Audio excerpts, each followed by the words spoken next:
Today is Tuesday, December 6th, and you should be reading Ezra 7 through 10, Psalm 97, and Revelation 4.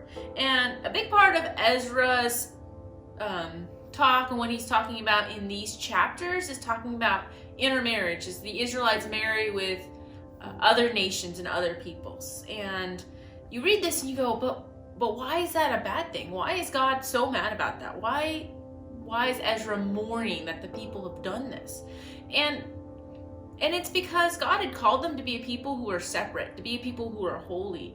And when they've chosen to marry these people from these other nations, oftentimes, and we see this through the Old Testament as we've read through this, is they've gotten led away from God because of those other nations. When they marry, they often allow the other person's faith to become the faith that they follow and stop following God. And God didn't want that for his people, and he knew that was going to happen, so he told them not to. He was trying to warn them and protect them from that. And I think that's a good reminder for us that the people who are closest to us, our best friends and our spouses, they influence who we are.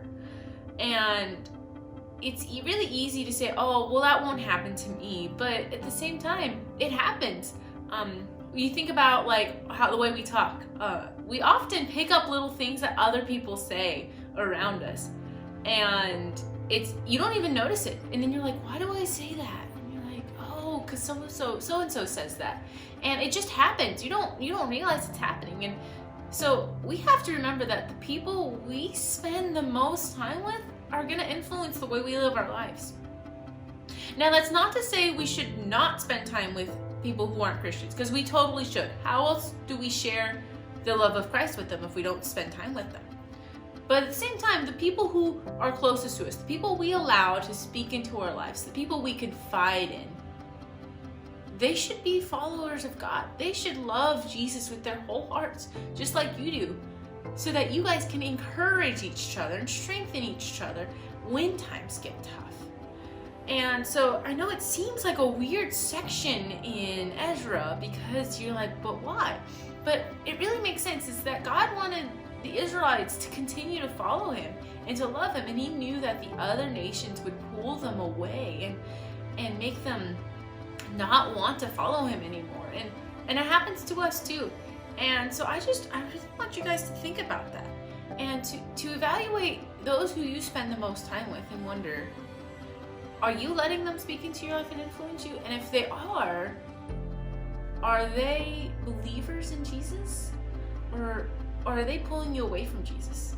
Are the people who speak into your life people you want to be like? Or are they people who you really don't want to be like? And you need to consider that and wonder, what are they speaking into your life? How are they changing you? Is it for the better? Is it for you to be more and more like Jesus each and every day?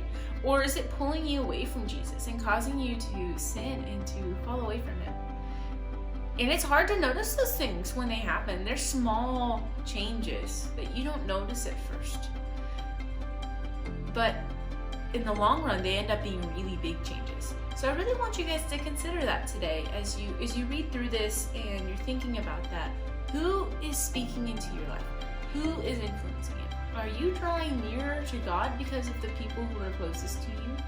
Or are they causing you to drift and move away from God, even unintentionally?